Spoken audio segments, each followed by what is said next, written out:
Hi, good day, everyone. So, this is our last topic before our midterm examination.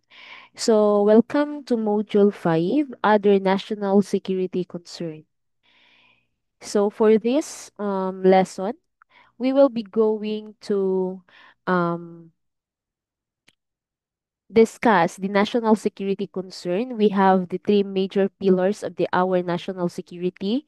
We also have the national security interest, the national security challenges, talking about internal environment and external environment, and of course, the other strategic issues and challenges, and the role of the youth and the national security.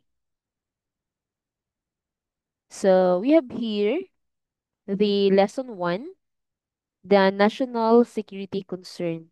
So our objectives is to explain the idea of the national security and peace and the furtherance of the country's development. We also recognize the values to be enhanced and practiced by the student to promote the national security and peace building and demonstrate the specific role of youth in achieving the peace and national security in our country. So, according to the saying, our country cannot survive if it is not able to protect its own state or nation state, its citizen, as well as the other essential components such as its economy and institution. So, the protection, this responsibility rests on our government. So, it is the duty of our government to, of course, secure the safety of its citizen, us as a Filipino people, because um if the country cannot protect us, it cannot survive. Okay? So this duty is best described as the ability to preserve the nation's physical integrity and territory.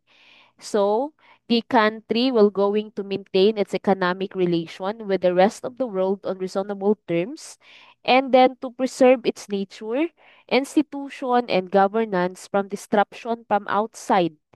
So those country or nation that will going to invade us. So it is the duty of our country to protect us from the invaders.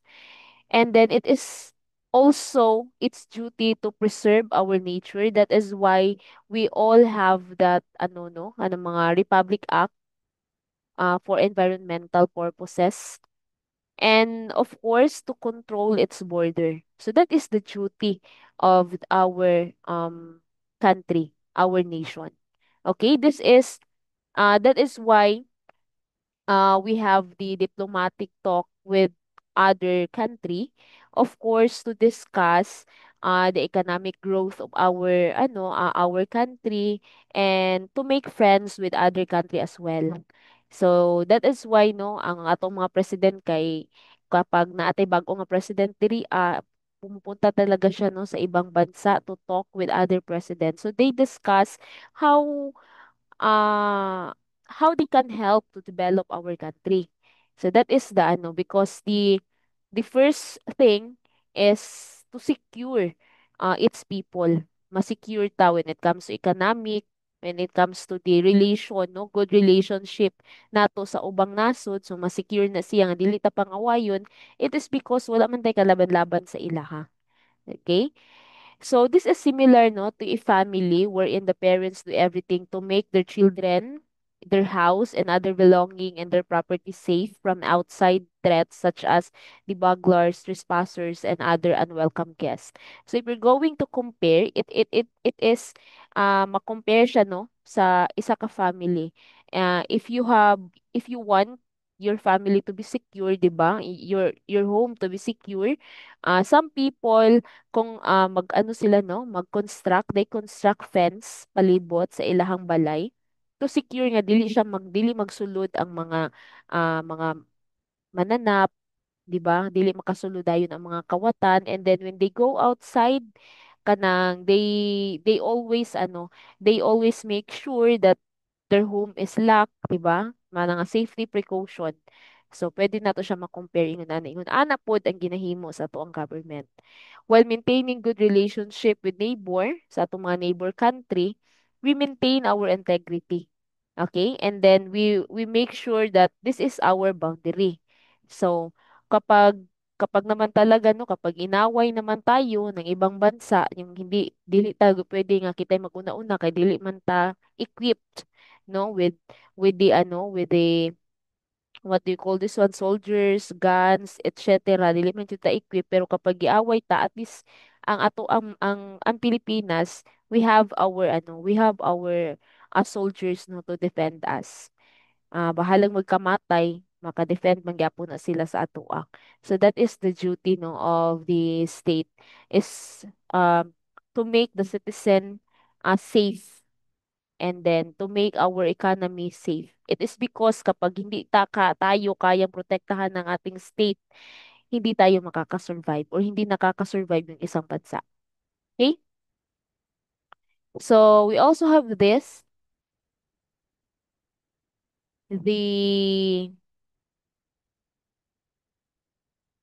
the focus of the national security used to be in military aggression from other nation. However, it now evolves from forms of danger to the state which may be described as not military in nature such as criminal activity. So isa din ito to make our nation secure, no? The security to make our nation secured from criminal activities. So meron na yung nakatalaga, 'di ba, ng mga PNP, meron tayong mga iba't ibang ahensya, no, ng mga armed forces of the Philippines. So to make sure na walang mga criminal activities na nangyayari dito sa loob ng Pilipinas, terrorism and the cybersecurity, and then it is also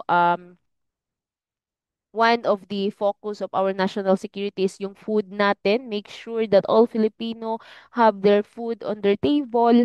And then yung economic natin, yung hindi tayo mawawalan ng mga trabaho, masigla yung ekonomiya, and energy security. So talking about energy security, ito yung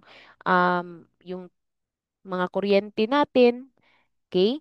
And further, other form of national security risk, yung mga risk naman ng national security are also addressed, no, such as the impact of the natural disaster. That is why the government implement the NDRRM, the RRM down to the municipality, MDRR, and the barangay.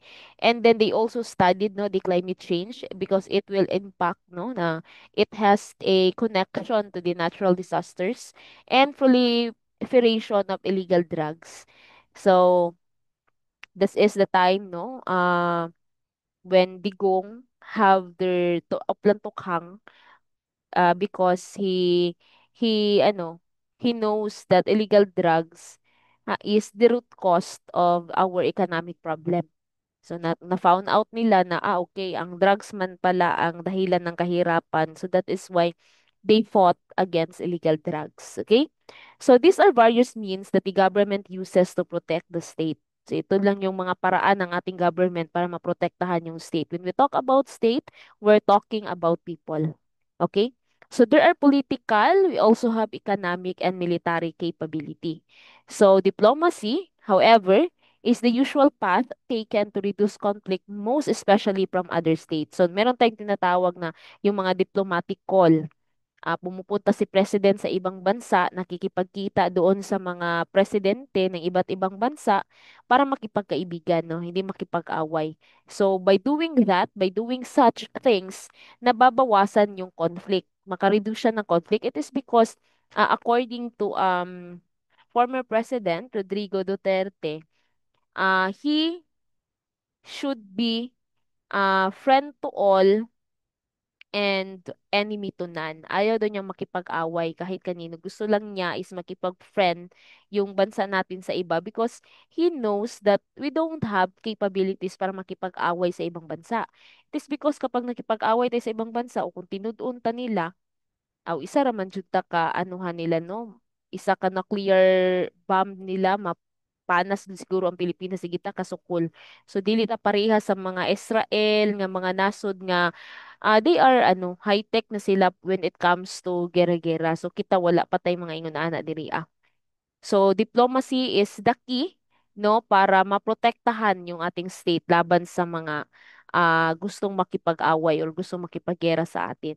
So this is especially true in Philippines since the present government, so this is the time of Digong, when this module constructed, no, written, this is time of former President Rodrigo Roa Duterte. He does not want the nation to suffer tremendous loss of lives, 'di ba? Ayaw niya yung mawalan ng buhay ang mga Pilipino, maraming susugal, marami yung mawawala ng buhay kapag makipaglaban. So ano pa man daw, according to him, anong purpose ng pagiging presidente niya kung hindi niya kayang protektahan yung mga tao? So that is the number one reason, no? At ang state ang government shall protect the state in all cost. Yung mga tao protektahan talaga. And then the limbs and property in case of the war. 'Di ba? Maraming casualty kapag magkaroon ng gera. That is why meron tayong mga diplomatic, no, mga diplomacy call doon sa ibang bansa. Okay? So in this regard, it is important to cite the important point in the national security policy. So this policy is crafted during 2017 to 2022 sa time, no? Time ng pagiging presidente ni Digong. NSP 27 to 2022. Okay? So we have here the three major pillars of the national security. So the first pillar is defending the Philippines' national unity. So dapat daw magkaisa ang bawat Pilipino regardless of your ethnic, regardless of your religious belief, regardless of your cultural and ideological orientation, we should stand as one. Okay? According sa first pillar, the national unity is the foremost very important part of the national security. It is because kung dito pa lang sa loob mismo, hindi na kayo nagkakasundo, just like for example, di Luzon, Visayas, Mindanao, nagkawatak-watak o nagkalaban ta dira sa Luzon kay mga kuan man kay sila, no, when we go to social media mura ginaapi-api nila ang Mindanao bisag unsa sila ilang ginaingon. So it not good, no. Dapat magkaisa tayo. It is because we are all Filipino. So kung dito pa lang gani sa loob, nagkawatak-watak na tayo, makita ng mga kalaban ng ibang bansa, so dali lang ta nila ma-invade. So mura siya gingon ana ang iyahang thought. Dili man mo magkaisa din di man mo magkaisa sa sabot, so dali ra ka ma-invade sa kalaban. Whereas, if we have unity as one, if we have unity as Filipino citizen from Luzon, Visayas, and Mindanao, meron tayong pagkakaisa, so mahirap siya kumbaga patibagin. Okay? So that is the first pillar. Makadepend ang Pilipinas sa mga kalaban if we have our national unity. Okay? So the number two, the second pillar, we have the national security is guaranteeing the security of the state and preserving and protecting its sovereignty, territorial integrity, and institution. So this is clearly provided in our 1987 Constitution. So the 1987 Constitution, we have the definition of the national territory consistent with the new international covenant. So that is in Article 1. And then we also have renunciation of war as an instrument of the national policy. So meron tayong mga palisiyan, no, nakalagay sa ating constitution yung mga policy ng war. Okay? That is stated in the Article 2 Section 2. And then we also have the civilian supremacy over military. It is stated in Article 2 Section 3. So nakikita dyan sa institution that the civilian is more powerful than over military because military serve civilians. So kaya meron tayong mga military personnel, yung mga AFP, PNP, Navy, Air Force, ano pa man dyan, isa lang yung target talaga nila is to make the people safe. Okay? Yun ang kanilang ano talaga, kumbaga pa nasa call nila. 'Di ba makita natin sa mga PNP, we have they have motto, no, yung to serve and protect. So sino man ang siniserve nila? Of course, yung mga tao. And then, sino man yung pinoprotect nila? Yung mga citizen, yung mga tao pa rin ng Pilipinas. And then sa AFP, securing the land, di ba? Meron silang ganun. Ah, nakalimutan ko yung ano karugtong. Securing the land, meron silang ganyan. So ano yung sinisecure nila? Yung lupa. syempre yung lupa, doon tayo nakatira. So sinisecure yan. So yan ang yan ang ultimate ng Article 2 Section 3, the civilian supremacy over military. Okay? That is why kapag merong mga gulo, 'di ba nakikita natin yung tinatawag nilang maximum tolerance. So dili na sila kayo mo patol kay civilian, ma-impeach sila. Kumbaga pa ay kanang makasuhan sila kapag 'di ba nag-ano sila na nangulata silang mga civilian, 'di ba? So dili pwede that because ang civilian is mas of sa kanila, supreme sa kanila. Mas supreme ang civilian kontra sa militar. Okay? We also have the rule of the armed forces as the protector of the people and the state is stipulated and also in Article 2, Section 3. So, yung armed forces talaga is nandyan sila, it is because to protect us people. But sad to say, 'di ba? We can no makaingon ta nga it is not happening, it is because somehow yung mga pulis natin, yung mga sundalo natin o sino pa ba dyan nandyan sa mga armed forces, they only serve those politicians, parang ganyan, di ba? Murag ingon ana ang dating karon, kana bitong nag-serve lang sila sa mga politician, not the people. Di ba, kung makita mo, nagarally sa Manila. So, ano sila doon din. Sa ilang ginabuhat dito, no? They protect the Malacanang, ano pa man, kung kinsa man ang ilahang gusto nga protektahan, di ba? But, we cannot blame somehow. It is because yung president kasi yung nila, pinakamataas nila na opisyal, yung president natin.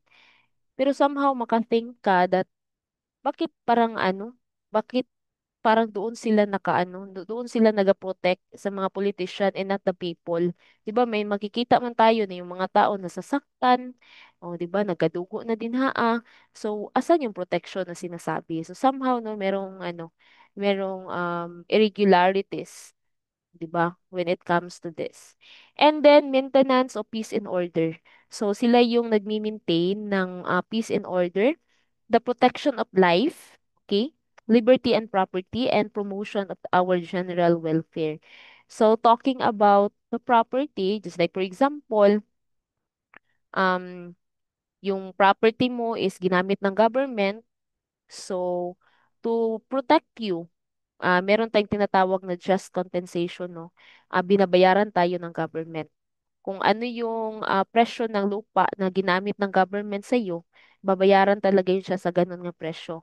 Pero, ang nangyayari is, yun na nga, kakaiba rin yung nangyayari. It is because kapag napunta na yun siya sa DP, napunta na yun sa mga engineers, sumurang na yung mga kaltas, no? Na yung mga kaltas, pag-abot sa imuha, gamay na lang ang portion sa imuhang yuta. That is why, masuko po tong tag-iya sa yuta, kay gamay na lang ang presyo, pero wala sila kabalo nga, ang bayad ato sa gobyerno, dako pa di ay. Singon ana, no? And then, the government also secure our peace and order. That is why meron nakatalaga per municipality ng mga police to maintain peace and order. No, meron talaga yan. Dili yun na pwede nga wala na at bisan gani barangay tanod na amang gani dira no mga tanod sa barangay magrubing-rubing. So that is one way of protecting the life of the constituent. Okay? So that is stipulated in the Article 2, Section 5 also. And we also have here pursuit of an independent foreign policy based on the national sovereignty and national interest. Okay? The right to self-determination, freedom from nuclear weapon, and then suspension of the writ of habeas corpus. So si writ of habeas corpus, it is being issued when the person no is deprived with his or her liberty. For example, gitaguan ng isa ka tao. So pag nagawas ang Korte Suprema o writ of habeas corpus, wala jud kay pwede mabuhat ana kundili igawas gyud na nimo siya, palayain mo yung tao na imong gitaguan dira o asa gikidnap ba nimo, gitago nimo dinhaa. So that is the writ of habeas corpus. It is stipulated in the Article 3, Section 5 and concept of the citizen army. So we have here the Article 16, Section 4. Kung ano yung concept ng Philippine Army or the citizen army. So dyan nakikita. And then we have here the third pillar and the security. is the security of properties, infrastructures, and keeping the people safe from all form of threat, both here and overseas, and to extend the possible making employment and arrange to bring back domestic abroad Filipino laborers where their physical security can be completely ensured by our government. So, in third pillar, sa third pillar is ang security of our properties, security of our infrastructures, yung mga bahay natin, and keeping the Filipinos safe in all form of threat, both gikan sa gawas, yung mga invaders coming from other country and here sa atin sa loob dito sa loob ng ating bansa. It is because dito sa loob rin ng ating bansa, meron ding mga threat. For example, bomb threat, yung mga ISIS, mga Maute, o unsa pa man dinhaa, 'di ba, mga rebelde na mag-invade sa atua, 'di ba? So naatay threat gyapon. So that is the work of our government, no, to secure us people in all form of threat. And of course, by making employment. So, yung Pilipinas, kung nakita natin na meron tayong mga agreement sa labas ng bansa that magpadala tayo ng mga OFW doon sa kanila, but rest assured that magiging safe yung mga domestic helper natin doon. So kapag hindi na siya safe, for example, sa Israel na gera, so it is the work of our government na to ensure that all the OFW in Israel is makauwi dito ng Pilipinas na ligtas. So that is the work of our government, or that is their duty. That is their duty, no? Hindi na kailangan na mag-apila pa yung mga kamag-anak ng mga OFW sa government. So yung government, alam na niya kung ano yung gagawin niya dapat. So pupunta na sila doon, kukunin nila yung mga OFW, dapat safe. 'Di ba? Kung meron naman tayong mga OFW na nagkasala sa ibang bansa, 'di ba, yung government or kahit yung presidente talaga natin ang pumupunta doon to negotiate. Meron nagkakaroon ng mga negotiation. Kahit na ipagpalagay natin na nagkasala talaga siya, meron talaga siyang kasalanan doon. So, ang president natin nakikipag-negotiate yan para makuha yung Filipino, makuha yung OFW natin doon, maibalik lang siya dito sa ating bansa na hindi siya mapatawan ng parusang kamatayan. Kay it is the law in other country is different sa ating law dito sa Pilipinas. So doon kapag magkasala ka, pwede kang mamatay, no, patyon kanila dito, wala tayong mabuhat ana. Diba, kung patyon ka dito, kung tanga-tanga tong gobyerno, wala tayong mabuhat. Pero when the time of Rodrigo Duterte, lahat ng mga nahatulan ng kamatayan is napabalik niya dito ng Pilipinas na safe. So he performed the duty of being a leader of the country, making his um people safe. 'Di ba? Yun yung pinakauna talaga niya ginagawa, is to make the people safe. And then when he negotiate to other country, kapag nakikipag-negosasyon siya doon, he also put first the anong tawag dito, yung the interest of the people in the Philippines. So yun ang pinakauna talaga, no, kapag nagkakaroon ng mga diplomatic talk, nagkakaroon ng mga negotiation. So the first thing is the interest of the people. No, hindi yung interest mo, yung pansariling interest, hindi yung ganun, no. Dapat yung interest ng mga people, mas maka-benefit ba ang mga people ko, yung mga tao ko doon sa Pilipinas. So ano, not your own interest. Okay? So, the national security interest. So, ano yung mga national security interest natin? So, we have the public safety, law, and order and justice. So, ito sila, yung public safety, law and order and justice is, ano sila, no?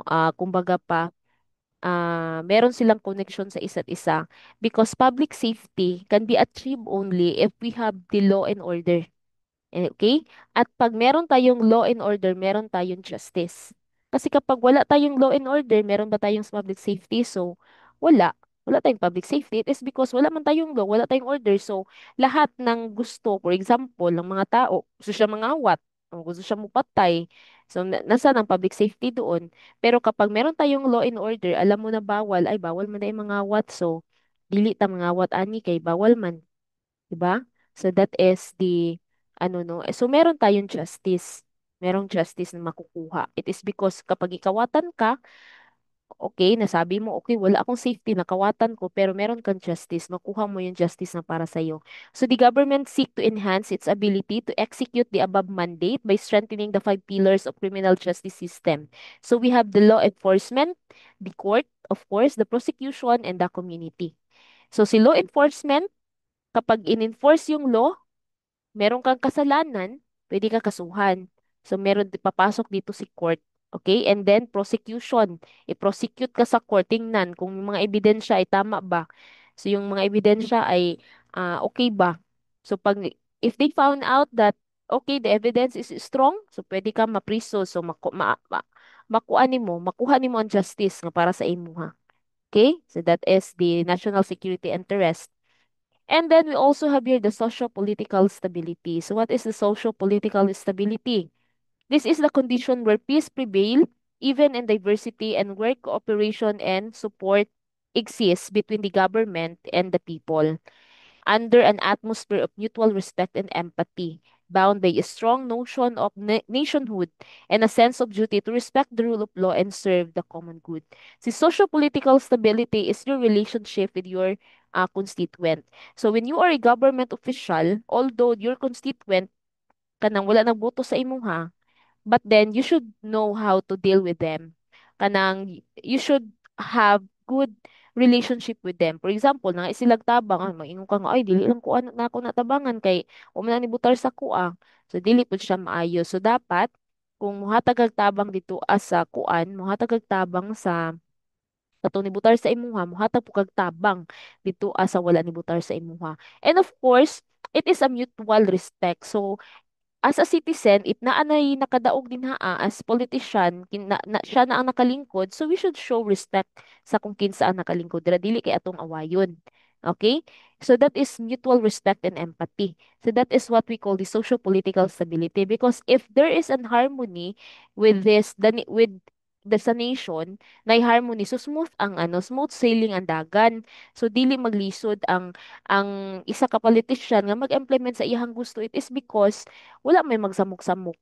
Pero 'di ba kung makita nato, for example, wala nagkasinabot, nabay harmony din so walay stability. Dili nato makita nga stable ang government just like karon nga government. Sigig away, sigig away, sigig away. So, yung mga yung mga kailangan talaga hindi na natututukan kay away raman ilahang nagsige raman sila ganang kuan, nagsige raman sila away din haaw kinsay joy pinakakusgan sa ilaha o kanang ingon ana. So, hindi natutukan yung common good kung ano yung dapat sa mga tao hindi nabibigay. It is because busy man sila sa ilahang pagpangaway. So, walay mutual respect and empathy. So, the atmosphere is very alarming, 'di ba? So, it is one of our national security interests na magkaroon tayo ng mutual respect with regard sa mga leader o sa mga constituent. So we also have here the economic solidarity and sustainable development. So what is economic solidarity and sustainable development? It is building an economy that is strong and capable of supporting and sustaining human livelihood and national endeavor and the overarching trust of the Philippine development plans and goal. So, we should build an economy that is strong. So, how we can build that one? Of course, makaingon ta nga strong ang ato ang economy if we can invite, for example, when you are president, no? So, uh, ipakita mo sa ibang nation na secure ang Pilipinas, walang gulo. 'Di ba? Walang gulo. So ano man yung makaka-attract ka ng mga investment. So kapag naka-attract ka ng investment, papasok yung mga investment dito sa ating bansa, maraming nagtatayo ng negosyo kaya wala may gulo, wala may mangawat, wala may mangidnap, wala et cetera and et cetera. So maganda yung boost ng economic mo. So tataas yung economic mo. So magkakaroon ka ng economic sustainability. So kapag ganun na, marami nag-investment, so magkakaroon din ng human livelihood. Okay? So it is one way no in producing trabaho para sa mga mamamayan. So dili na magsalig ang imuhang mga constituent sa mga ayuda-ayuda. So your ayuda that is dapat sana ibigay mo sa kanila so you can convert the ayuda into another project.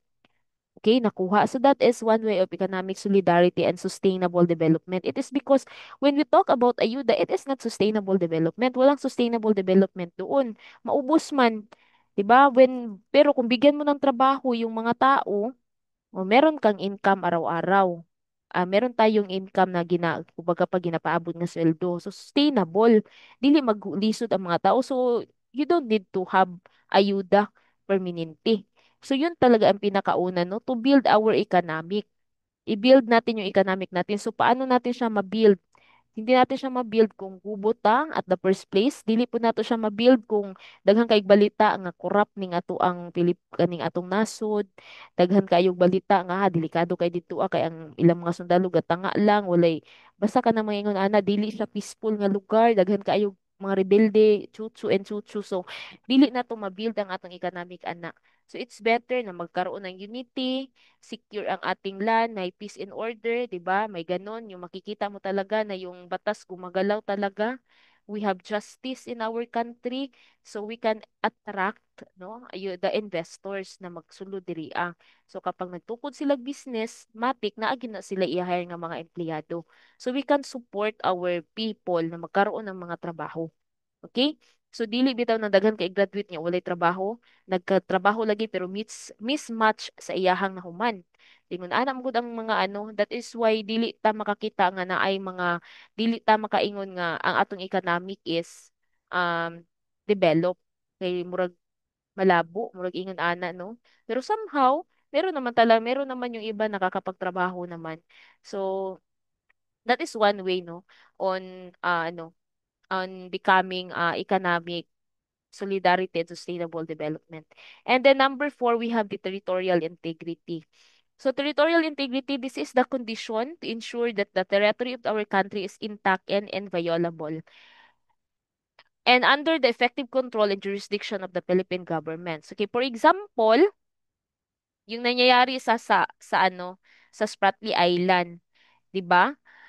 We know that that island is ours. Pero nandoon din yung mga Chinese vessel, ginabombahan ng ato ang Pilipinas. So meron ba tayong territorial integrity doon? We don't have control and jurisdiction doon kay it is because nandoon din yung mga Chinese Coast Guard. So sa doon pa lang na issue is wala na tayong tinatawag na territorial integrity. Kay dili man ta makatraka dito kaya nga naman, dili man prepare ang government sa Pilipinas to protect and defend our land, our marine and submarine features, di ba? Dili ta makakuha gani dito isda kay nagapangisda dito ang mga taga China. Kasi meron tayong tinatawag na boundary, meron tayong tinatawag na UNCLOS, yung universal territory kung saan yung boundary mo, nandoon ka. Bantayan nimo to imong boundary so dili pwede mag-invade tong tagalain dito nga nasod nga imuhang kasikpit sa imong boundary. Mura kung nagparehas anang makapalit kag yuta, butangan nimo og no trespassing, ngayon naay mag-trespassing kay pwede nimo kasuhan. Singon ana ang mahitabo. That is one way of territorial integrity. Ma-defend mo yung land mo, ma-defend mo yung dagat na pag-aari mo within the territory no from invasion and illegal incursion and resource exploitation.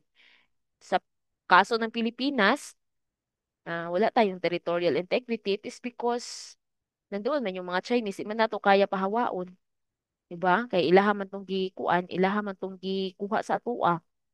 So, yun na ana. So, medyo kulang ang Pilipinas when it comes to protecting. That is why ang gihimo na lang para dili na lang jud tagirahon, ato na lang sila nga miguhon ingon ana na lang kay powerful man sila magpa itoy-itoy na lang sa naong Pilipinas. So that is tactic pud no. That is one way of mga taktika. It is because kung ato silang tinud-on, nya tinud-on pud ta nila, so basig mawala ta diri sa mapa, mga ta sa mapa sa pili sa tikalibutan. Kay dili nato kaya. And then the number one who suffer is katong mga tao nga naa sa laylayan, katong pareha sa mga pobre, dili man jud ta makaadtog gawas sa nasod pang magiran na. Mantay ka palit og ticket, may takatog Manila. Ragingan ana good. So luoy kay mga pobre, okay lang to sa mga dato kay pwede man sila makahawa dito. So kapag ikaw ang presidente, una-unaon jud na nimo perminti, dili kay maguna-una ka nga isog-isog jud ko kay presidente ko para ingon jud sa mga tao nga isog ko. So no. You should secure the safety of your constituent, the safety of your people. Kay kung walay mga people, sa may purpose sa imong pagka-president, 'di ba? So sila man yung talaga kumbaga pa ang gina-serve mo ang dapat is secure mo ang safety nila. Okay? And then the number five, we have the ecological balance. So ecological balance, the Philippines must be able to maximize the reward of its rich natural resources while at the same time conserving and protecting these finite resources for the sake of the future generation. That is why we have different RAs or ano no, a Republic Act for ecological balance. So for example, bawal okay mangisda pero bawal mag-dynamite fishing. It is because makasira siya sa ating mga coral reefs and then mamatay yung mga maliliit na isda. So that is one way of preserving our natural resources for future generation na meron pa silang makain na isda for future. Another thing is mga segregation, no? Segregation ng mga basura, yung hindi ka pwede magsunog, it is because nagkakaroon ng nagkakaroon yun ng impact sa sa climate change natin. So that is one way of preserving the earth. And then protecting yung for example, yung mag-illegal logging, bawal, 'di ba? Kasi paano na lang sa susunod na generation, and then meron na din tayong yung mga hayop na nasa endangered species na, so bawal sila hulihin, bawal sila patayin. So meron tayong mga batas that govern those things. So to make balance, no, to make our diversity in balance, it is because kapag hindi balance yung ecological, yung ating hindi balance yung diversity natin, hindi balance yung ecosystem, so nagkakaroon yun siya ng impact, and that impact, ang impact maadto na sa tuang as people. So kita lang gyapon ang mag-suffer at the end, okay? We also have here cultural cohesiveness. So Filipino must continue to embrace the values and belief system, the moral and ethical standard, the tradition, and cultural heritage which have made truly distinct and earn a respected place in the community of nation. So the government must continue to fully harness these attributes and value system in order to strengthen the Filipino family, promote national harmony, and keep the spirit of patriotism and national pride, the most fundamental pillars of the national unity alive in the heart of mind and minds of every Filipinos. So Filipino must continue to embrace the belief and values system. Yung pagiging patriotic natin sa ating bansa, yung pagiging matulungin natin. So we also uphold our moral and ethical standard. And of course, our tradition, no? Mga rich tradition ng Filipino. So we have this inclusion. So whether ano ba yung mga ano mo, kumbaga pagtulunan nimo o unsa man ang imuhang nakadak-an, so dili na siya, no, dili na siya kanang imuhang kultura, 'di ba? Ginabalik-balik lang gyapon nato na, no, dili nato na siya pwede kalimtan because that is one way of our showing our unity. Kumbaga pa ito yung tatak natin as a Filipino. So dili na siya pwede mawala. So although we are embracing the Western culture, but then makikita talaga natin, no, na nandyan pa rin ang rich culture natin as a Filipino. Wala gyud na siya dili po na siya pwede jud mawala because that is our trademark as a Filipino. Okay? So we also have here the moral and spiritual consensus. So these components speak of moral and spiritual consensus among Filipino on the wisdom and righteousness of the national vision as initiated by the country's national leadership. So it is very important to have moral and spiritual. So talking about moral, so this is our moral, no, spiritual compass natin. Yung ating kumbaga pa ating konsensya, 'di ba? Yun, ang ating moral, kabalo ta what is right and wrong. So we talk about spiritual, so ating belief in God, 'di ba? So among Filipino on ano no, we have the wisdom and we know what is right and what is wrong. So wisdom and righteousness of the national vision. So kabaluta kung unsa ang tama ug unsa pud ang mali. So that is one way, no, one way of making our nation strong kung naatay ingon ani moral and spiritual. Okay? We also have here international peace and cooperation. So the security of the state is best enhanced through the pursuit of amity and cooperation with all nations and partnership with like-minded countries and strategic partner. So we have international peace and cooperation. That is why yung si Pilipinas noon is we are the member of the ICC. So that is one way of cooperating to the other country. 'Di ba? Meron din yung mga Interpol, membro punta sa ingon ana kay kung for example ang atong kriminal mo ato sa pikas nasod, so, pwede nato siya makuha nato siya no malitis siya diri or kung ang mga kriminal dito nagtago diri so pwede makipag-coordinate pud ta sa isa sa gawas sa gawas or sa ubang nasod nga makuha nilang ilahang mga kriminal diri. So that is international peace and cooperation. So meron tayong ganun na dapat no sa Pilipinas is meron tayong ganun because that is one way of showing respect to other nation and of course it strengthen our relationship with them. Di ta nila awayon. Kay friend man ta nila. Singon na naaman tay international relationship sa ilaha. So that is one way. So we also have here the national security challenges. So ano yung mga challenges when it comes to national security? We have internal environment. So talking about internal environment, number one, we have law and order and administration of justice. So the Philippines has grappled for years with a serious peace and order problem. Wala tayong peace and order. Dugay na kaayo. Nagsugod pa ni sa panahon sa mga ninuno nato wala kita diri peace and order. Kay kita diri sa Pilipinas wala unity, 'di ba? So the national crime rate makikita natin no sa Pilipino nagunayay makatawa kay ang nagira kisa raman ato ang mga kagira. Wala man tay kagira nga tagagawa sa nasod. No? Atong kagira ang ato ra pong kapwa Pilipino, di ba? O for example, katong Marawi Siege o mga Maute, unsa man to sila, mga Pinoy man gyapon to. Katong gipagera ni Irap sa una dito sa Maguindanao, di ba? Sa man tong mga kalaban ato, mga Pilipino ra gyapon. So maura na ang ato ang problema, ang naa diri internal environment nato atong problema. Wa tay problema sa gawas kay wa man away nila didto. Ang atong problema is ang ato ang internal environment because sa three pillar pa lang, sa first pillar wala na tay unity. No, wala na tay unity daan. That is serious problem nato. Wala na gyud tay unity as a Filipino. Okay?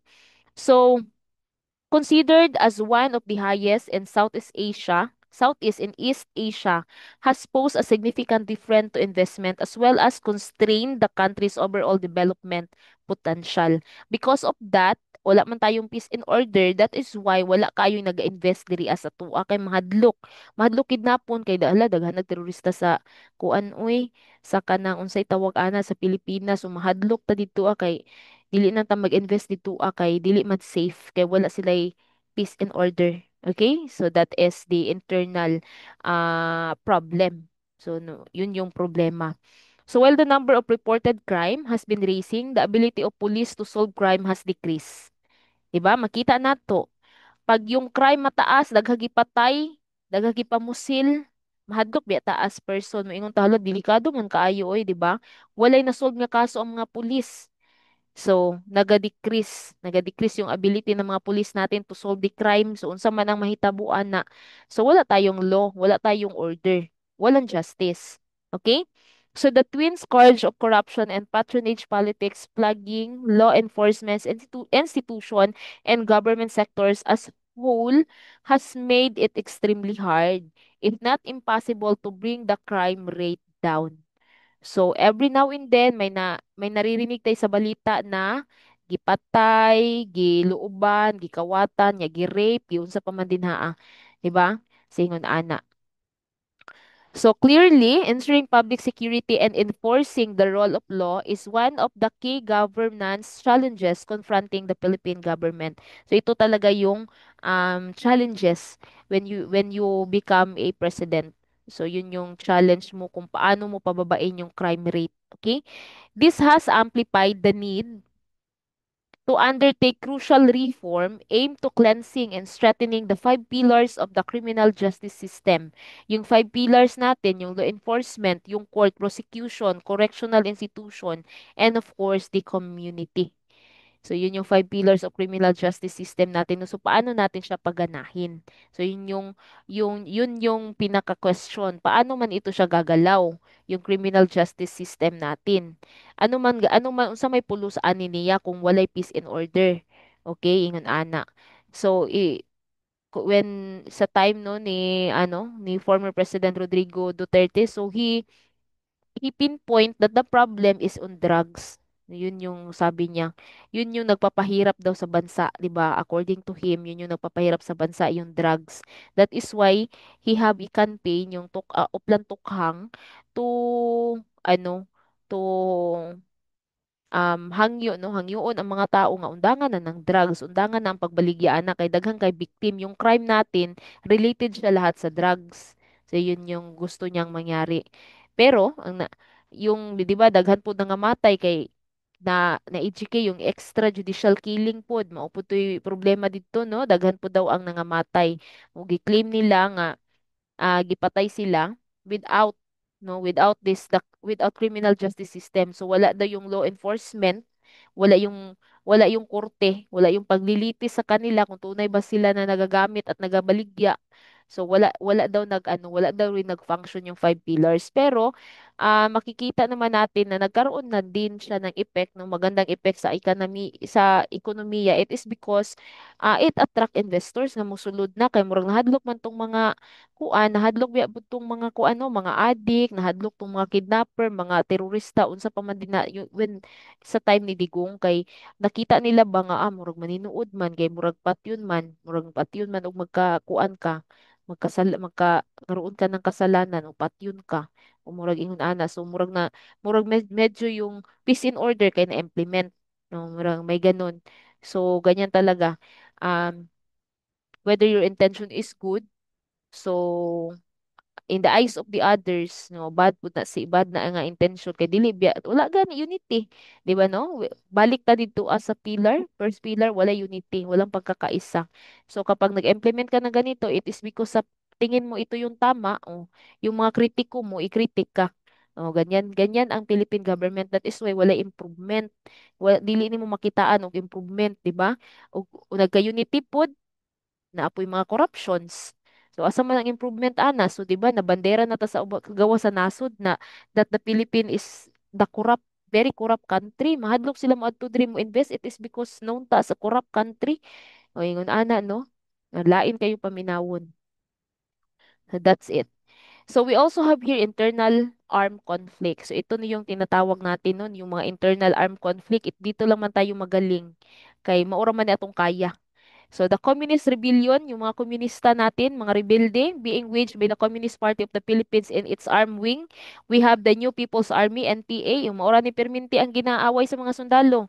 Maura ni Perminti ang atong mabalitaan nga naging kwentro, nangamatay, nangaunsa pa man dinhaa. So maura ni ang kaya nato continues to pose serious peace and order problem in our country. 'Di ba? Meron man ito rin sila yung tinatawag nila na revolutionary tax. So kapag when you have business, tapos meron doon yung presensya ng mga NPA o maghingi sila ng tax sa iyo, o unsaon naman nato na nagtax pa ta sa gobyerno, nagtax pa ta sa ilaw, asa naman natong ginansya ana. So kung ikaw ang negosyante, dili na lang ka mo kuan siguro mo tukod og business kay kuan man daghan man kay pangayog tax gapuliki na magani tag bayad o murag ingon ana no. So wala na naman tayong tinatawag na economic stability. So the insurgency is one of the Asia's longest running conflict and has claimed as estimated 30,000 lives since 1960s. Daghan na kaayog nakalas nga kinabuhi. And knowing about this no mga NPA kay daghan og mga professional nga naa sa ilang hukbo na yung mga estudyante ng UP, yung saan pa ba yun, may estudyante ng Santo Tomas, daghan kay sa nga tanan, no? So, makita na lang nimo sa balita, wa pa kaayo, nya, kuan, professional, namatay lang sa gera. Sayang-sayang og kinabuhi. 'Di ba? So while the NPA is believed to have fewer than 4,000 soldiers now, they believe that gamay na lang daw sila, down from a peak of 26,000 in 1980s. So mas malaki sila dati. Gikan sa 26,000, 4,000 soldiers na lang daw sila karon. Pero I know that siguro no, the recruitment is ongoing. So na ang ilahang soldiers nga 4,000 nagdaghan na pud ni. Kay sometimes ma-recruit nila ang mga tao, it is because makamak man jud ka sa government sometimes, makaingon mangukam sa wala may klaro ang gobyerno, oy tinuod man ning ginaingon sa NPA usa mauna na mahimo na kang NPA. O ingon ana ang mahitabo no kay utro po ning gobyerno nga wala po'y klaro. That is why daghan po nag-NPA. So it retains support among the extremely poor and the rural Philippines. So no di for example sa New Bataan, dati is I don't know karon kung kuan but dati is naka ano yan siya no, naka red flag yan siya. Maraming NPA daw. And then we also have the Paquibato district sa Davao. It is ano po no, tag as red flag. It is because daghan po dog NPA dito ah. So katong sa time ni Digong kay murag nawala to siya nga tag kay murag na dakuan na sulod na sa mga sundalo no hinay-hinay na anay mga sundalo nga naa dito naka-base. So pero bago sila nakasulod dito ani agi pud og gera. No, that is why it cost lives of the Philippines, of the Filipino people. Okay, this is also Filipino. They are also Filipino people. So diyan pa lang wala natin hindi na natin nakikita yung tinatawag natin na unity, 'di ba? We are Filipino, we fought together with our co-Filipino. So walang unity nakikita diyan. So these are persistent challenges to the 3-decade-old peace negotiation with the communists, but the government will keep forging on until both parties agree to end the fighting. That is why yung mga MILF, meron tayong tinatawag na MILF, no? MNLF, meron tayong tinatawag dyan na peace talk. So nakikipag-peace talk yung government natin to end the fight. Ano ba talaga yung kailangan ninyo? So yung NPA naman, pinipeace talk din yun sila, pero pag taod-taod magira naman po sila. So unlike no, unlike yung sa mga ano, yung sa mga communist natin sa part sa Maguindanao because yung pag-peace talk sa kanila mura parang tuloy-tuloy na wala naman po sila wala na nahimo naman silang kumbaga pa nagkasinabot na sila sa government yung ano yung MNLF and MILF mo nagkasinabot na sila sa government so nabawasan yung gera so yun yun talaga yung kumbaga pa yung tumong no ng government natin yung kanyang first talaga na gagawin is makipag-peace talk na lang para matigil yung away para magkaroon tayo ng unity. Okay? So the Muslim separate struggle being waged by non-state armed groups and extremist movement remain a major source of instability and resource rich, but um Faburish part of southern Philippines or Mindanao. So the on and off process with the Moro Islamic Liberation Front MILF. So the largest and most organized of the Myriads radical groups and march operating in Mindanao made a promising breakthrough when finally a peace deal was signed in March 2014. So sila nag-sign yung MILF during March 2014 na mag-stock na sila, hindi na sila makipag-away. So, nagkaroon ng negotiation. So, the Draft Bangsamoro Basic Law or BBL, which formed the backbone of the 2014 Peace Accord is pending approval by Philippine Congress. Pero ngayon, yung Bansang Moro Basic Law is na ano na siya, na push na. So, sila na yung ano doon sa Mindanao, sa Maguindanao. Ito na yon yung tinatayong BOL yata yun, Bangsamoro Organic Law. Parang meron silang ganun, Bangsamoro Organic Law. So naging ano na sila no, binigyan na sila ng karapatan na mag-govern doon sa Maguindanao. So na-push through na ito. This is from 2014 pa man, pero before si Digong bumaba sa pwesto niya, na-push through na yung usapan nila, na-push through na yung peace and order nila between MILF and then yung MNLF din, na-push through na yun sila. So we also have here terrorism and transnational crimes. So the terrorism and transnational crimes pose a direct threat to the security of individual countries and to international peace and prosperity. So isa ito siya sa problema natin yung terorismo. 'Di ba? Yung for example, gikan katong mga Pinoy pod nga gipa-eskwela gikuha no sa mga terorista gidala dito sa laing nasod, mga Abu Sayyaf, unsa pa man dinaa kanang mga ISIS, 'di ba? Gipa-eskwela na sila dito sa ubang nasod, maghimo og bomba nya. Pagbalik nila ana diri sa Pilipinas, manggulo sila, magtanim sila ng mga bomba sa mga public market, sa mga naikalingawan. So that is one way of terrorism. So these twin problems are persistent global threat that no borders kaning mga terorismo, no? Wala na sila bisag kinsa na ilahang target, nationality or religion. Bisan pag ilahang ka relihiyon, basta terorista ka, patyon jud ka ana nila. So wala na sila pakialam. For example, katong Marawi siege, 'di ba? Ang biktima dito is ang mga Muslim. Sino man yung nambiktima sa kanila, 'di ba? Mga kapwa rin nila 'yun, kapwa rin nila 'yun Muslim. So nangyayari, wala hindi hindi tiningnan kay kasi terorista ka na hindi mo tiningnan na kapwa mo 'yun ka kapwa mo because 'di ba? Pareha man mga Muslim. So wala na nila to gihuna-huna. So ang biktima na nila ilang kapwa. So wala sila naguna-huna kung kinsa ilang mabiktima Muslim ba or Kristiyano ba kadira, 'di ba? Ingon ana. So, they operate outside the rule of law. So, transnational terrorists and crime syndicates are usually well organized internationally and domestically. So, organisado ito sila. Gipag-aral yan sila doon sa mga terorista ng mga bansa rin, no? O, dito na sila nag-eskwela. Gitutuan na sila kung saon pagkumpuni o kanang mga bomba. O, kung saon pagdalaan ng mga kuan ng sa bombo niya dito na nimo na siya i-assemble kung asa nimo asa tong target sa ingon ana. They are skilled technologically. Mga bright ba to sila katong mga mountain no, mga engineer ba ya to, daghan daghan tong mga kuan na nga human. Unya ingon ato sila, di ba? So they are terrorists. So the Philippines faces continuous threat from terrorism, both foreign and domestic origin.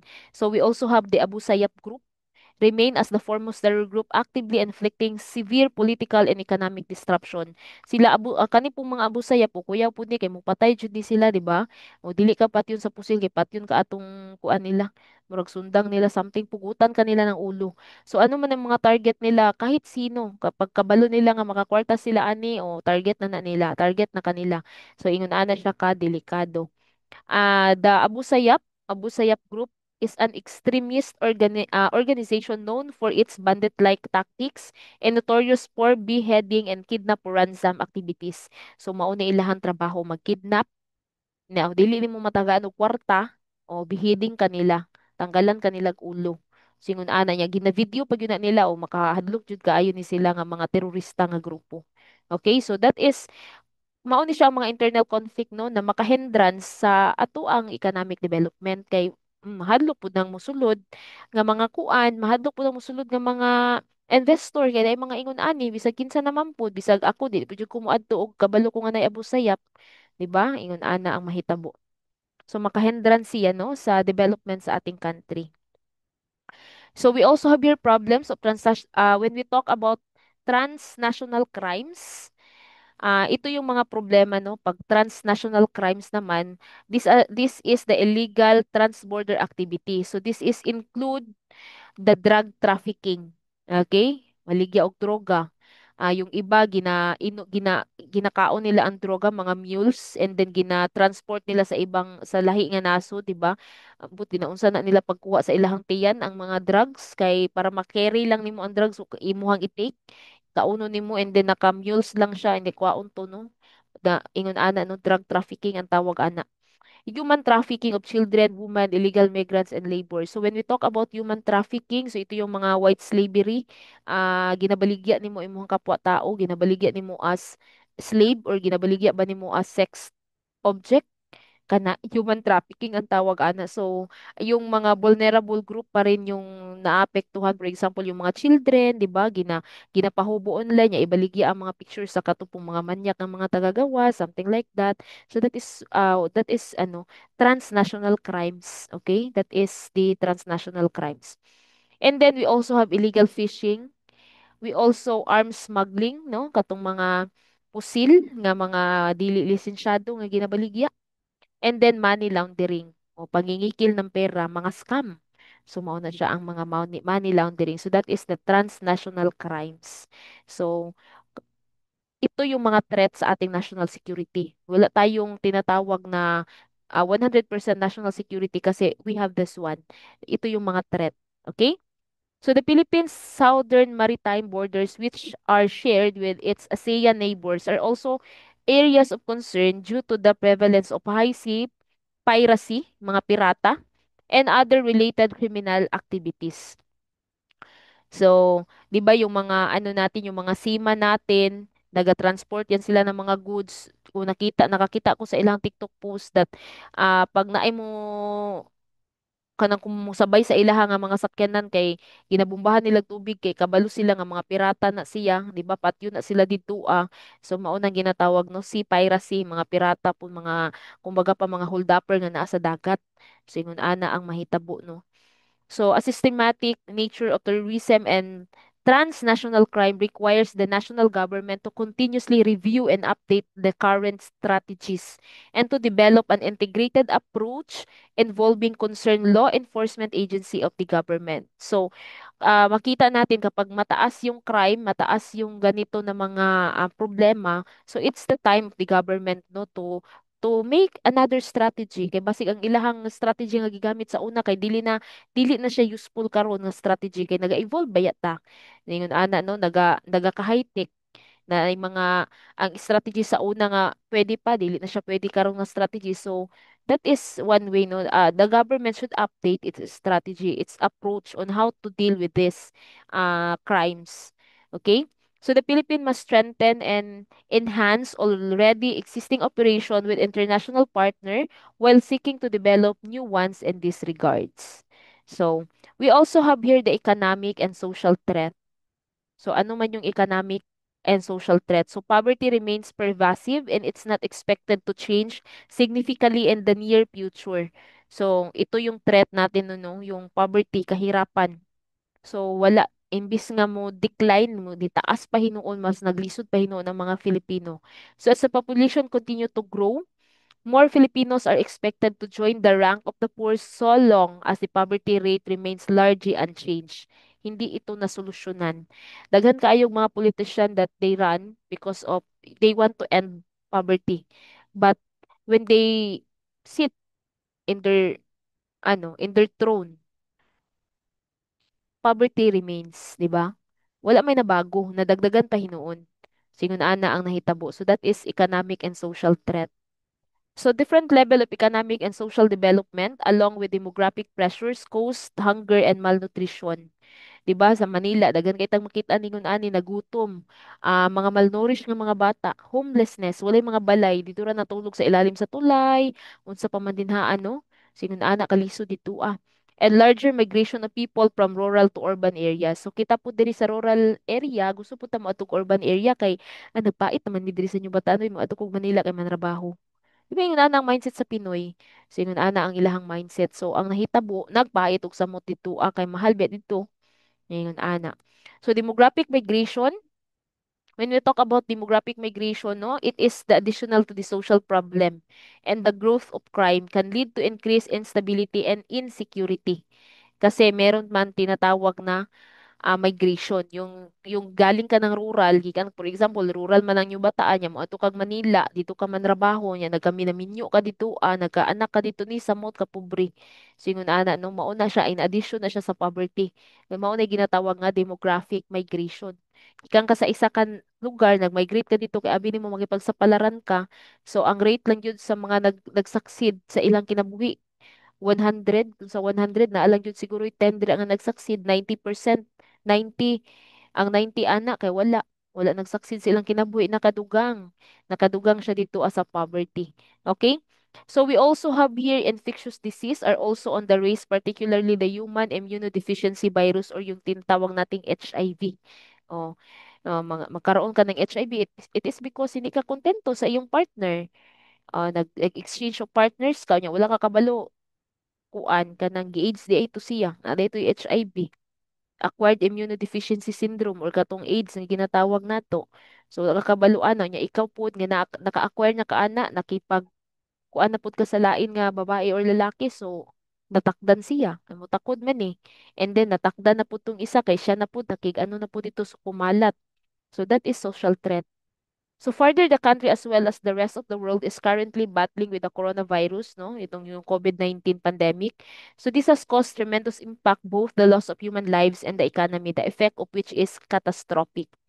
So for example, kaning HIV, um, kumbaga pa ano man ni siya, ma-consider man gud nato ni siya nga mura pud siya pandemic kay taas naman gud karon ang HIV rate. And one reason nga nung nagka-HIV is ang kahirapan talaga, yung poverty ang reason. It is because yung iba, yung ibang babae no, dili lang babae pud naapoy lalaki kay naapod bayaran nga mga lalaki, naapoy bayaran nga mga babae. So kato no, because of poverty, isa ko'y buang no nga magbabayad kay ibaligya nimo imuhang lawas kay para lang makakwarta ka. But then because of poverty, mao na siya ang nahitabo. That is why ano, tumaas yung ratio, tumaas yung ratio ng ng HIV or yung AIDS, no? Tumaas yung ratio niya. That is why, the reason is the poverty. So kapag ma-end yung poverty, siguro hindi na siya, wala na yung magtrabaho gingon ana. Pero since, ano man, naalang gyapon, no? Ubrir gyapon, tungod sa kahirapan, masugamak jud ang uban nga mo trabaho gingon ana. That is why, no, daghan ang ratio, no, daghan na karon lagi pang age, mga bata pa gani na anay age, no, kanang mga bagong anak kay mapasa man gud siya tungod sa dugo. For example, si mama at si papa infected sa AIDS, HIV positive sila, so yung anak nila na nasa tiyan pa, pag hindi ang uban man gud anak makuha, dili makasukol ang iyahang di makasukol iyahang immune system, makuha malaglag. Pero yung iba na nakakapag-survive, carrier na yun siya ng mga HIV. So it's very sad. Sad and poor, 'di ba? Because of poverty, nagkaroon tayo ng ganito. Okay. So we also have here yun yung mga internal, no? So we also have external environment. So in external environment, we have here overlapping territorial claims and maritime domain issue.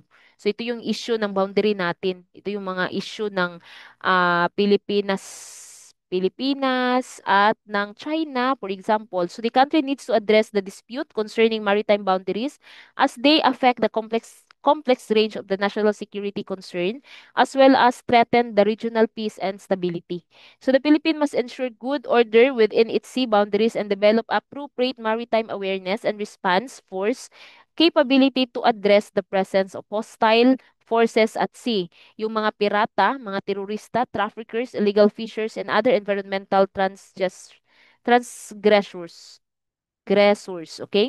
The Philippines must also protect the nation's maritime interests and the Benham Rise and Batanes Island in north and the Sambal Sulta and Bonggao Island in the southern Philippines.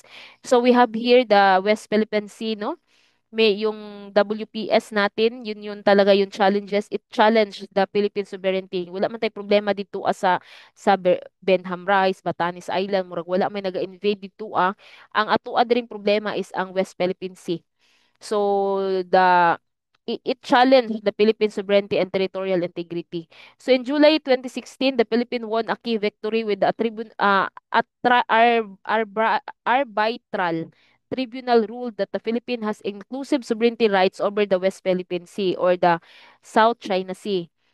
So, ang gihimo sa Pilipinas sa una pag agaw-agaw aning taga China, ilahan na siyang gipasaka no sa International Court. Nagkaso ang Pilipinas, maor gito atong mabuhat di man nato pwede girahon ng China. O tay kaya. So nagkaso ang Pilipinas. So sa UNCLOS, nakita doon na yung boundary talaga natin, atin talaga yun, yung West Philippine Sea, atoa yun na siya. So, dili pwede ang China dito. Natagaan naman taani at arbitral tribunal law ay ruled na ang Pilipinas talaga ang may exclusive right sa sovereignty doon sa West Philippine Sea. Pero si China, that China's nine dash line claim is invalid. So, giklaim man yun ni China. Giklaim niya yung tinatawag natin na nine dash line. Hindi yun siya kasama yun pagsukod nila atong nine dash line, dili siya, invalid siya. Mao man yung claim sa China. So, another claim of China is, naado to sa ilahang murag katong sa ninunuan nila na gihatag daw to jud ang yuta sa ilaha, so wala sila nagakuan aning at arbitral tribunal, wala nila na gina-consider kay gihatag jud daw to sa ilaha. That is why ang China naa pagyapon dito So no, wala na lang tayo makuan ana kay naaman sila dito ang nahitabo sa West Philippines Sea naa dito ang Pilipinas, napo dito ang China.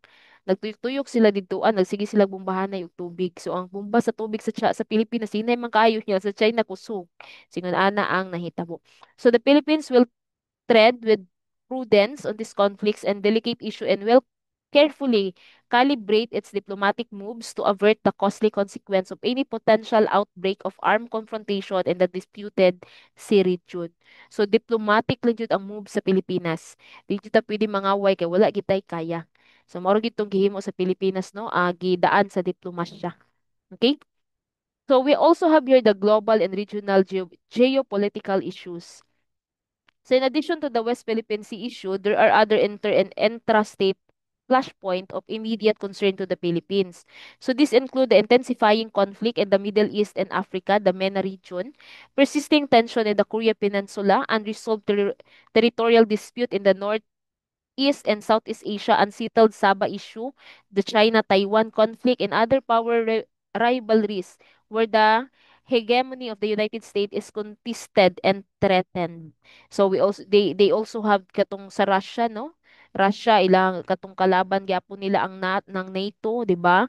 So that is global and regional geopolitical issue. So yung Pilipinas nagpagitna kay di ta pwede mo kampi kung asa ta dapat mo kampi. It is because kung mo kampi ta, kalaban na ta ato nga nasud. So dapat nalang jud ka sa tunga patunga lang ka. So that is ang issue man gyud ana is asa ka mo dapig. So para playing safe, wala na lang kay dapigan kay you know that dili jud kaya. Yun ana. We also have global uncertainties and proliferation of weapons of mass destruction increase global economic uncertainties. So while the world has so far averted a full-blown economic crisis, the present trends show that the potential for global economic recession has increased significantly. So the slowdown in major economies of the world such as the US, the China, and European Union will have an impact or virtually every country in the world, including the Philippines. So economic downturns abroad could temper demand for Philippine export, slow down foreign investment, and hurt the overall business climate in the country. So kapag naga-export tayo ng ating mga goods sa ibang bansa, and then yung bansa na in-exporta natin is gagera, gasamok, so maapektaran pud ta. So ingon ana no ang mahitabo. For example, nagagera dito nga nasud unya sila yung supplier natin ng oil, ng mga langis, ng crudo, unsa pa man dinha ng gasolina. So paggera nila, mag-stop man yung operation nila kay nagagera man sila. So ang mangyari, maapektaran tayo dito sa Pilipinas. As well as yung ini-export din natin sa kanila, magkakaroon din siya ng epekto kapag nagkaroon ng mga dispute yung mga ibang bansa. So, ganun, global uncertainties and proliferation of weapon of mass destruction, increase global economic uncertainties. Mga gira-gira bisag wa tay apil, maapil gyud ta mag-resist ta diri ah. Okay? And then we have this global security issues and the welfare of the OFWs. So the conflict abroad and other emerging global security threat pose a direct danger to overseas Filipino workers or what we call the OFWs. So ating mga domestic helper who contribute, dili lang mga domestic helper but all of the overseas Filipino workers who contribute significantly to the national economy, accounting to the most of the country's net factor income from abroad, the kaning ginatawag na NFIA, through the remittances. So yung OFW yung murag backbone nato, no? Backbone ng ating ng ating government because they are our heroes. Naging hero sila, it is because dako kay sila ginabayaran nga tax. Dako kay sila ginabayad nga remittance. So di ba katong nag-threat sila dati kay Marcos nga dili sila muhatag, di sila mag-remit or di sila magpadala diri sa Pilipinas o kwarta. Na-threat ang Malacañang. It is because malaki yung epekto ng ikot sa ekonomiya. Dako kay mawala nga taxes. So sila no. So kapag nagkagera-gera dito nagera dito sa ubang nasod bisag wala tay apil, pag syempre pauli na to atong mga OFW kay ato man na silang insecure nga ano sila no, dili sila ma-danger, dili sila ma-harm. Pauli na to sila. So mabawasan yung tax natin, mabawasan yung taxes ng Pilipinas. So, 'di ba, magkaroon ng ano, magkaroon kumbaga pa mapiang no, mapiang ang atong nasod kay mabawasan man ang mga tax. Oh, maura ba nagisaligan jud nato ang tax. Gisaligan sa atong mga government officials, 'di ba? Ang tax lang jud. So the government must exert continuing effort to promote and protect the right and welfare of our OFWs, particularly the victims of illegal recruitment, the human trafficking, ill treatment and unfair labor practices among others. So yan yun.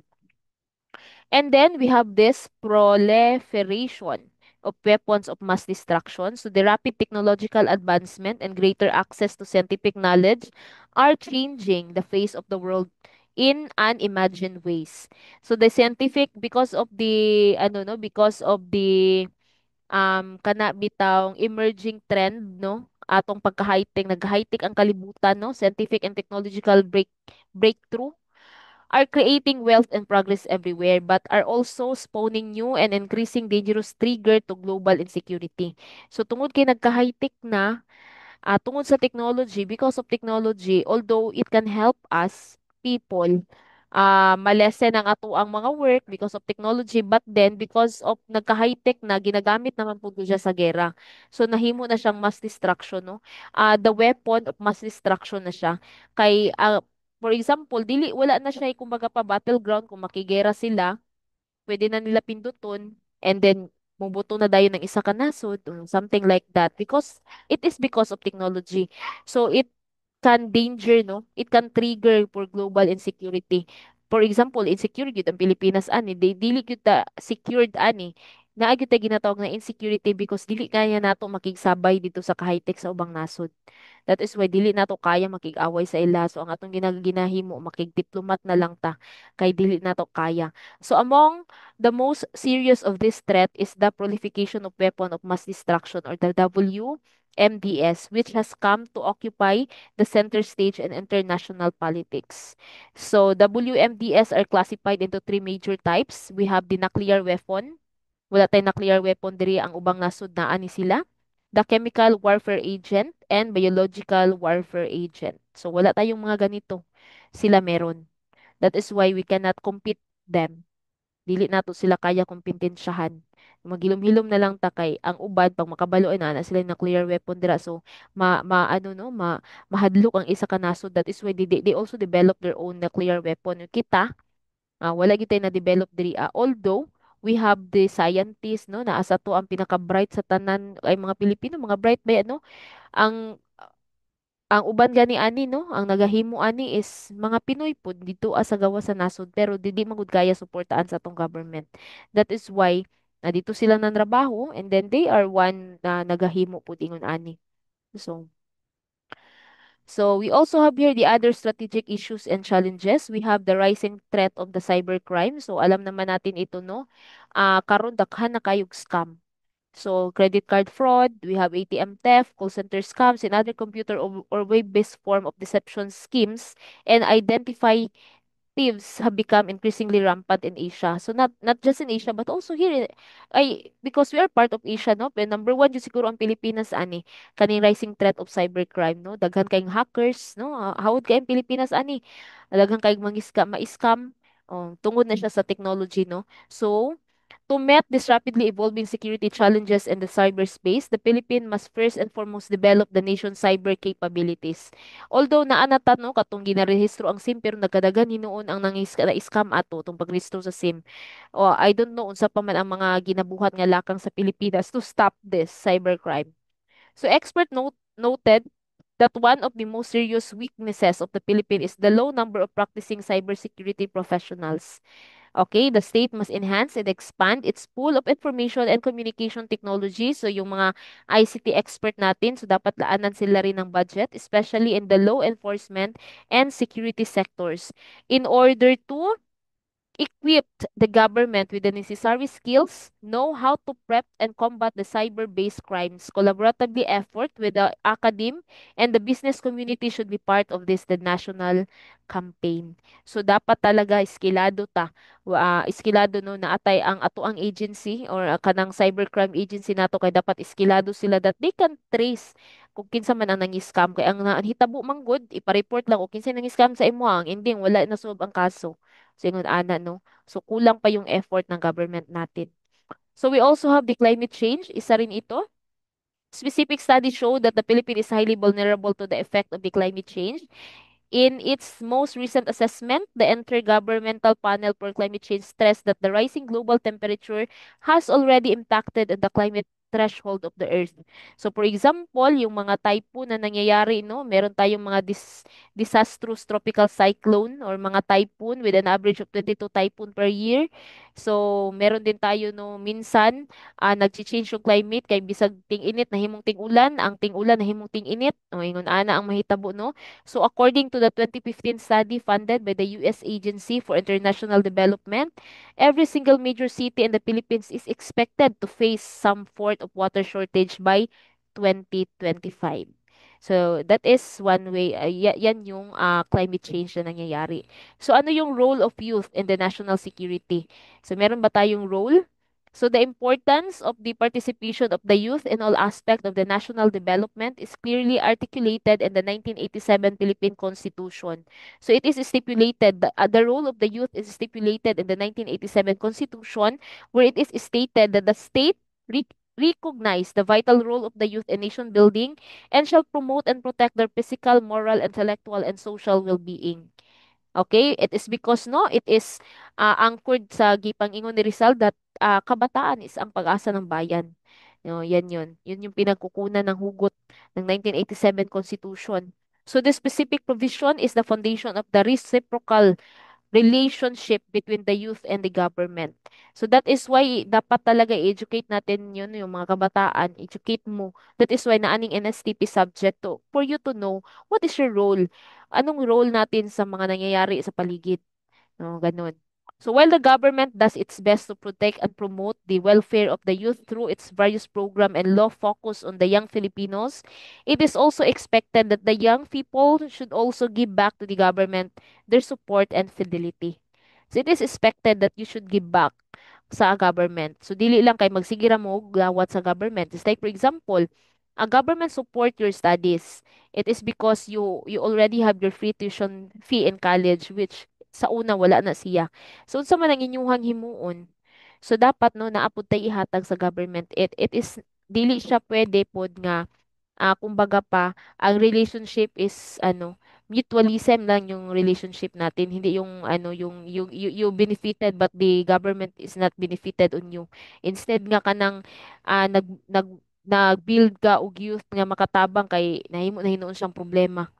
So dapat dili ingon ana no. So dapat kabalutan mo give back sa government. So in what kind no unsa man ang ma-support nato sa ilaha. So the young being one of the most vulnerable sector in the society is essential that the government must protect them from the various threats to their physical, social, moral, spiritual, and social well-being. So having said, the youth welfare is paramount to empower and enable them to become active in their roles as catalysts for positive changes and society. So dapat no maging catalyst kayo for change. It is because um yung current government natin, ang magpuli man jud ana sa ilaha whether we like it or not, is ang kanang bagong henerasyon na jud. So dapat jud ang bagong henerasyon is catalyst for positive changes. Dili kay catalyst for kurakot, for unsa pa man dinhaa. So dapat no you can make changes and that changes is positive not negative. So further a peaceful and productive society cannot be attained and sustained without the participation of the youth.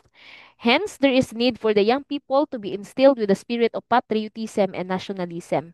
So dapat meron kayong spirit na ganito patriotism, nationalism, and of course, volunteerism. Kanang dili bitaw magpaabot nga suguon pa. So, di ka kabalo man ka nga na itabanganan, so volunteer na. Dili na siya kinahanglan nga tawagunon pa. Singon ana. This will ensure their engagement and affair whether they are public or civic and guarantee that without any prodding brought about by any form of external or personal benefit. So they will on their own free will, dili pinugos, engage yourself in significant discussion and activities involving the country and society in general. Kumbaga pa, youth nga na ay pakialam kana bitong kabataan nga naipakialam sa nagahitabo dili kay kabataan nga walay pakialam kanang kabataan nga naga-ML lang unsa ba man dira ang mga uban nga ginabuhat sa kabataan no kanang wala ra Cellphone lang, walay pakialam sa kinabuhi. So, however, to attain the mindset of the youth, they must first be equipped with the necessary ingredient to prefer them to become responsible and nationalistic individual instilled with love for one's country. So, this entails exposing them to the positive and nurturing environment. It starts at home with a good example and guidance by the parents. So, ito yung pinaka-importante, no? Yung guidance ng ating parent. Kasi kung kakaiba yung pag-raise ng parent natin sa atin, so wala, no? Lisod na siya i-build dira sa eskwelahan. This is further battered battered by the school through the teacher's skillful, patient, and effective use of all resources available in the academy to hone and develop the youth potential. So after honing their ability to be critical and responsible, their exposure to the real world now becomes the authentic real world learning environment. So that is why sa school o katong kung ipag-discuss kagaina kay ingon man ako no kung unsa ang government, unsa ang mga threats sa government. So kamo as a youth dapat ma-perceive ninyo to and then you can also decide with your own na okay, dili day maayo ni ingon ani so dapat ingon ani ang buhaton. Okay, so simulation were done in school where they practice critical analysis and countless involvement and class discussion and debates about the social issue and problem to arrive at possible solution. So dili lang ta magsigig debate pero dapat naapot tay solusyon. Okay, dili lang ta kay sige critic kung dili naapot tay solusyon sa atong gikritik. Singon ana ang mahitabo. Di lang kay sige ra tag kritik, sige ra tag puna sa iyang mali. Pero ikaw mismo kung ikaw pabuhaton, wa pud kay mabuhat. So dapat naa kay solusyon, okay? This become the training ground for them to face the real world because outside the school, kanang naa na gyud ka no, sa tinuod nga kalibutan, so it is very difficult. So dapat kabalo ka kung unsa ang real sa dili real. Kay kamo karon o dili pa niyo na ma-feel pero kapag nahuman na graduate na nagtrabaho na, so ma-feel na ninyo ang burden. So that is the real world. So when done well, the young people are able to develop their character, ready to immerse themselves in the challenges posted by the real world, where nothing less is expected from them but to respond guided by love for God, family, and country. Okay, that is why the school is your training ground. The school serve as your kumbaga pa ka ng school will hone your all skills and capabilities. So, this is your training ground. So dili magreklamo nga grabe puno dagan kay pabuhat si ma'am. Because that is one way of developing you as a person kay in real world dili lang ka na imong buhaton. Diba? Dili lang jud ka na. So, diba, diri sa NSTP, kay gina-encourage mo to volunteer, to give back to the society, maghatag, diba, mag-donate. So, that is one way of honing your personality. Okay? So, that's all. And I know na pwede na nyo nibasahon ni ng module summary kay gihatag naman ni nako sa inyo ha. So, that's all our topic and that is our last topic before our midterm examination. Thank you and God bless.